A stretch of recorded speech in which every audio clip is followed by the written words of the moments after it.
अस्सलाम वालेकुम फ्रेंड, कैसे हैं आप लोग। उम्मीद करता हूँ कि आप लोग बिल्कुल ठीक ठाक होंगे। आज के वीडियो में हम बताने वाले हैं बहुत ही कमाल का एप्लीकेशन है फ्रेंड। आप किसी भी वीडियो को ऑडियो में कन्वर्ट कर सकते हैं। अक्सर लोग मुझे कमेंट में पूछ रहा है यार ऐसे वीडियो बनाओ कि हम वीडियो में ऑडियो में कन्वर्ट कर सकें। आज मैं वो वीडियो लेकर आया हूँ। इस एप्लीकेशन है, इसका लिंक नीचे डिस्क्रिप्शन में मिल जाएगा, आप लोग वहाँ से डाउनलोड करें।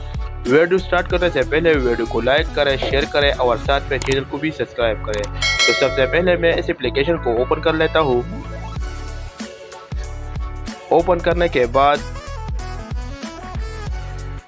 यहाँ पर चूज फाइल पर क्लिक कर लेना।